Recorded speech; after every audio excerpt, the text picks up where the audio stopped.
Esta fin de semana celebranse os derradeiros magostos da temporada. Estánse celebrando.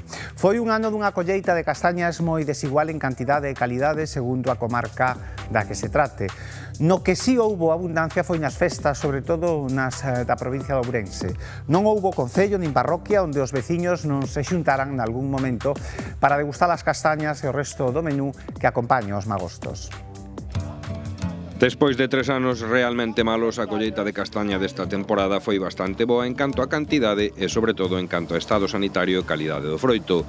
As pragas foron a menos e o que se recolleu é óptimo pro consumo en fresco. O problema segue sendo a inmensa cantidade de toneladas que quedan sen recoller por falta de man de obra. A marxe deso, a campaña foi normal. A cosecha de boa calidade, non moi abundante por culpa do Kirs, que tirou moita castaña. No mes de setiembre viñan os ventos que tiraron moito erizo e fixaron un dano en algunhas zonas, non en todo, porque foi a rachas, pero estamos vendo que a cosecha que é mellor.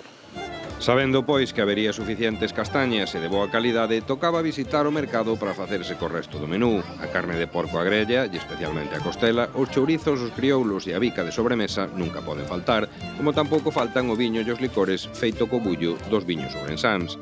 Nalgúns casos, incluso se recurriu o polvo para facer o magosto. Sobre todo costela, o plato estrella é a costela de porco aí no San Martiño. Despois poden acompañala tamén con costela de ternera e pois, bueno, o típico o chourizo fresco para facer a barbacoa e o criollo. Certo que tamén hasta agora non se me vou moito porque houve moitísima calor e como que non se consumiu moita castaña, pero estes días a xente notase que ten gana de magostos que estáse vendendo ben. Estamos comprando ternera, un poco de criollos, algo para compartir entre la familia y los colegas, los compañeros. Sí, estamos comprando chorizos y comprando así criollos y eso para hacer magostos hoy. Por toda a provincia de Ourense houbo magostos en diferentes datas, dende os máis multitudinarios como do centro da cidade das Burgas ata os organizados por grupos de amigos nos diferentes barrios ou outros en concellos pouco poboados, como este de Lobeira, no que participaron todos os veciños. Son castañas de aquí de Lobeira, do patrimonio de aquí de Lobeira. Colleron os compañeros para facer o magosto, para todos os veciños, como todos os anos. Panada de 3 clases. Temos os bolos preñados, temos a panceta, e nada máis, non? Os bolos preñados, a panceta e a empanada 3 clases. Como dixeches?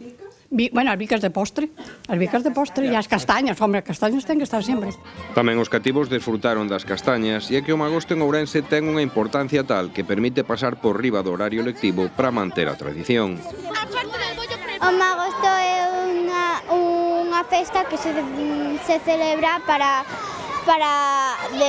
deixar acabar o outono e empezar co inverno. E no lugar de Castro de Beiro celebraban os 41 anos do considerado magosto máis antigo do concello de Ourense. Tiraron a casa pola ventá. Antes era máis sensible que agora, porque agora xa se fai aquí a comida, non é como antes. Pero eu creo que é dos magostos mellores que hai en Ourense hoxe. O magosto de Castro de Beiro ten especial que somos un magosto asociativo máis antigo, por lo menos do concello de Ourense. E seguramente da provincia. Agora as castañas que non se comeron están nos sequeiros ou nos conxeladores e as que non se recolleron quedaron tiradas. Por este ano remataron os magostos, pero os ourensáns xa pensan nos do vindeiro ano.